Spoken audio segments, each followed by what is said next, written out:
If you're watching this video, your ego is about to get absolutely crushed. Maybe you've been like me in the past where you thought that you could do things on your own, where you thought you could be self sufficient, that you could live your own truth. Plot twist, you can't. Let me tell you my story to explain why. So, I've spent around 2 years at this point just living. Spent in the past tense. So, I'd spent around 2 years of my life, 2 to 3, spent living the self improvement kind of lifestyle, going to the gym, trying to do all these good habits, being disciplined. Trying to make all this money, be successful, trying to be the next Andrew Tate.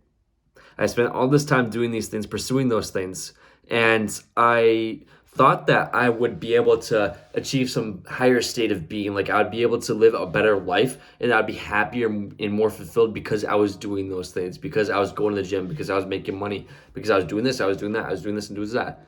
All these different things. I thought that those things were the things that are going to satisfy me, and make me happy, and make me fulfilled.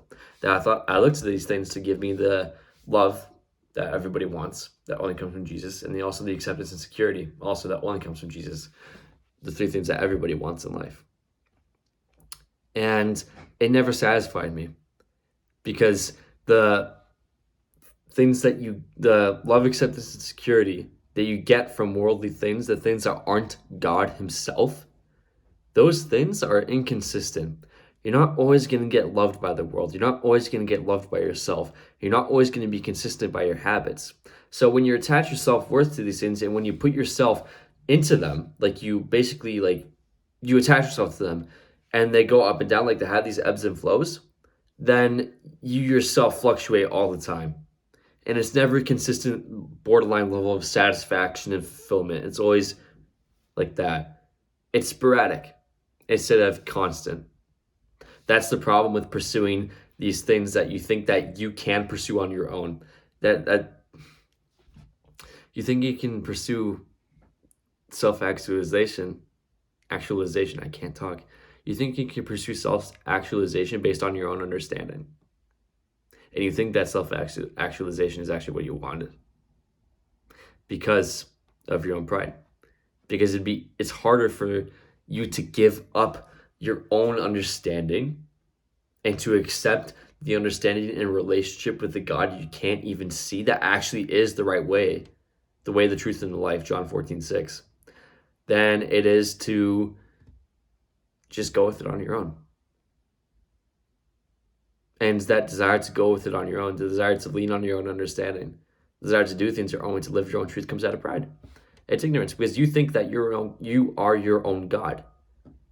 You define things your own way. Everybody has their own God in life. They worship something. For some people, it's money. For some people, it's drugs.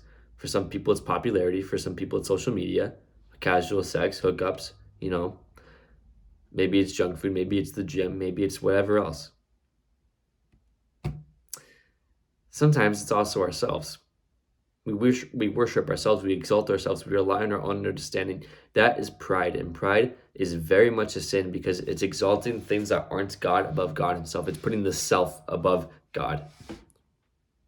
That's the issue with pride.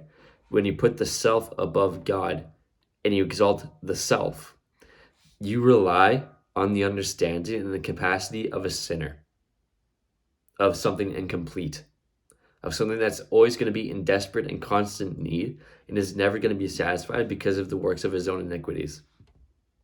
So why would you exalt that, knowing that that's never going to satisfy you, it's never going to fulfill you, rather than the genuine, authentic, and intimate relationship with Jesus, a perfect God, a totally righteous God?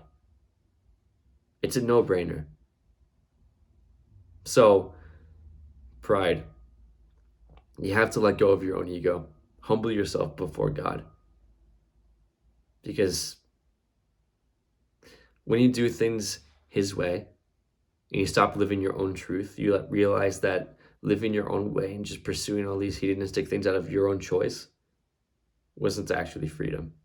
Freedom is a life laid down for the desires and the purpose that God has for you. Don't let your pride get in the way of that. This video isn't meant to be too long. It's just be a little bit of a warning for you that if you are experiencing this pride, that if you want to rely on your own understanding, that there's a God that knows that you'd be able to get so much more out of and have such a deeper relationship with and be so much happier, more fulfilled than you would be relying on yourself. So it's a no-brainer for you, bro. May his peace be with you. Amen.